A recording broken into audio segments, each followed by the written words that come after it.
Bonjour, vidéo numéro 20.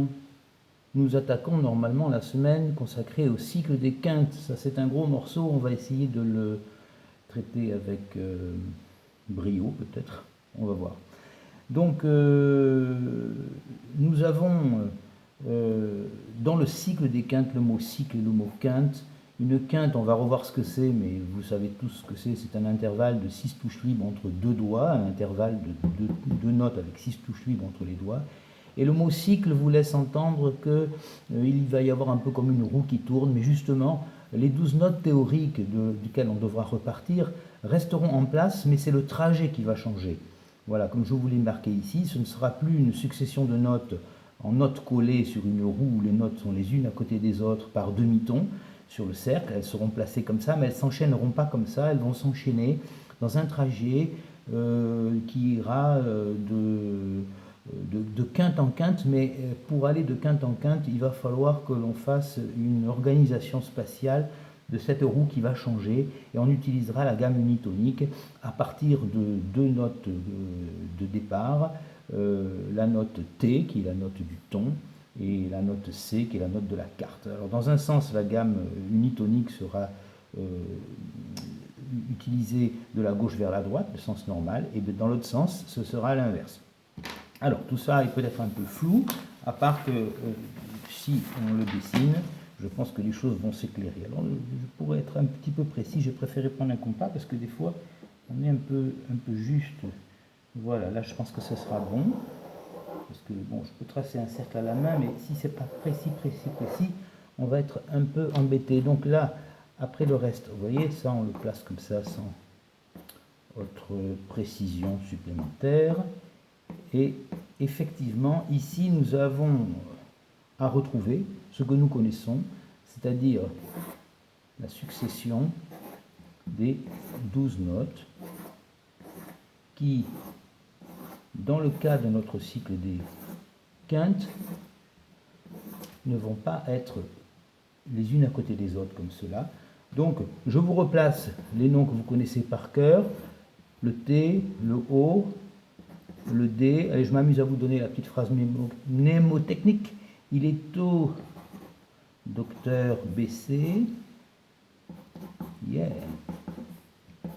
Panzani. Vous savez, c'est le copain là, qui mangeait des pâtes, l'italien qui mangeait des pâtes dès le lever. Bon, il se trouve que cette phrase-là, on va la changer parce qu'on ne va pas se déplacer comme ça de note en note. Vous allez voir, on va refaire ce schéma en se déplaçant par la gamme unitonique. Alors, vous savez, dans le livre que je suis en train de vous préparer, là, donc je vous en avais montré quelques-unes, vous voyez, il en reste plein à faire, des gammes. Hein, et donc ici, je vous ai montré qu'est-ce que c'est que la gamme unitonique. C'est une gamme, regardez, déjà, elle n'a pas d'étoile en son sein, donc ça veut dire qu'elle n'aura pas de quinte. Et puis, elle aura une intersection, elle n'a pas de quinte, elle a des pointes latérales, elle a un nadir vers le bas, et elle a le D de 2, puisqu'elle a deux petits ronds. Son code, enfin non, pas son code, sa formule MOS, c'est 6. C'est la seule gamme qui s'exprime par un seul chiffre, 6. Et donc, il faut faire 6 notes à un ton d'intervalle.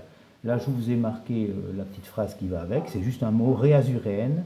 Alors, réazuréenne, il y a bien 6 syllabes, et le mot azur qui est à l'intérieur vous laisse entendre que c'est la couleur bleue, donc cette gamme sera une gamme majeure. Alors ça, c'était juste pour un petit rappel. Je vous avais marqué ici, là, où est-ce que c'est? Dans le titre de la vidéo, un petit sigle qui est l'IPN, on en avait déjà un petit peu parlé, vous allez voir, on va l'utiliser maintenant. Alors, justement, en disant que l'IPN, c'est une technique du bâtiment, une grosse poutre métallique. Donc ici, on va plutôt utiliser les termes techniques vous voyez, je fais exprès de sauter d'une, du bâtiment. Vous voyez, je saute là, comme ça, du bâtiment. C'est l'IPN. Et ensuite, on repart d'ici. Alors, on est parti donc d'en haut, et maintenant, on va repartir d'ici. Donc, on a fait une gamme unitonique en allant de ton en ton, pardon, de ton en ton, en ton, en ton et en ton. On a fait donc 6 tons, 1, 2, 3, 4, 5, 6. Ça correspond bien à la gamme unitonique. Et maintenant, nous allons la faire ici, mais au lieu de se déplacer dans le sens normal, hein, de la gauche vers la droite, ce qui dans la roue du cercle se fait dans le sens horaire, et bien on va se déplacer de la gauche vers la droite, donc sur une roue, ça fait le sens anti-horaire. Donc on aura, donc on est toujours dans la technique du bâtiment et de l'IPN, et qu'est-ce qu'on a? On a le contre-renfort, c'est ce que l'on voit ici en bas, le contre-renfort, hein, en bas, ce qui est en bas, le contre-renfort,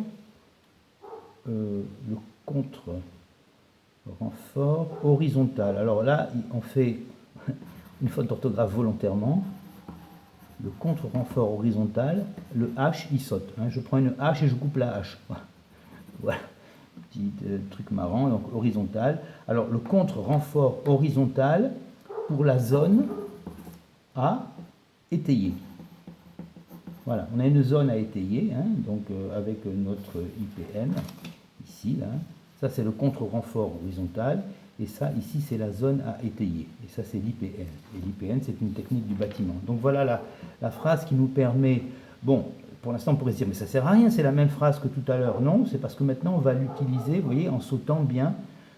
C'est pas la même phrase, c'est la même succession de notes, mais c'est le trajet qui va différer. Donc on va se retrouver devant un trajet... Alors, je vais peut-être vous le mettre carrément en noir pour qu'on le voie bien. Hein. C'est ce trajet-là que l'on va faire, comme je viens de vous l'expliquer.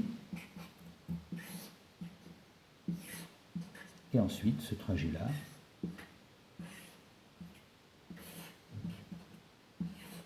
Et voilà. Donc, ça, c'est un peu compliqué à le voir, à le visualiser. C'est pour ça que moi, je vous propose une visualisation un petit peu différente, qui est celle-ci. Donc on peut faire, je vais le faire comment ça? Bon, je vais garder mon crayon. Je fais un hexagone, d'accord? À l'extérieur, ici, dans les articulations de l'hexagone, dans les angles externes, je positionne ma technique du bâtiment qui est l'IPN. Alors vous voyez bien qu'on retrouve nos notes théoriques. Hein. Celle-ci, c'est une note qui, dans les gammes majeures et mineures qu'on avait vues avant, elle n'était jamais utilisée. Mais là, il faut l'utiliser. Et ensuite, nous avons à l'intérieur de cet hexagone la possibilité de placer les autres notes qui manquent, puisqu'il nous en faut 12. Et voilà les 6 autres. Donc ici, c'est le contre-renfort horizontal. On met toujours le point dans les notes parce que ce sont des notes théoriques, et ensuite qui est pour la zone à étayer. On retrouve bien le ton, la note O, la deuxième note, la note rouge, la note bleue, la note quarte, la note interdite, mais là elle est utilisée, la note étoilée qui est la quinte, la note pointe et la note arrondie, ça ce sont les sixièmes, ça ce sont les septièmes, et ça, ce sont les tierces. Voilà. Alors, je fais tomber un pion. Alors, pour aller pas trop longtemps quand même, mais pour voir ce que c'est qu'une quinte, vous voyez, si je prends n'importe quoi, je débute ici, ben vous savez très bien qu'il nous faut... Alors, on va peut-être le faire comme ça. Ce sera plus simple. J'aurais dû me mettre peut-être sur le cercle. Et on a bien 6 touches libres entre les doigts pour faire la quinte. Donc, la quinte, en fait, c'est de là à là. Donc quand on fait le cycle des quintes, on va aller de là à là. Alors ce qu'on va faire quand on fait le cycle des quintes, c'est bien ce trajet-là que l'on fait. On va de là à là, comme je vous l'ai dit tout à l'heure. Et on continuera comme ceci, comme ceci, comme ceci, comme ceci. Et après on fait l'intérieur en allant comme ceci, comme ceci, comme ceci, comme ceci, comme ceci. Voilà, c'est comme ça que l'on fera. C'est peut-être un petit peu difficile d'aller plus loin parce qu'après la vidéo sera trop longue. Je vous ai préparé un schéma, je vous le montre hein, pour ne pas faire de cachotterie.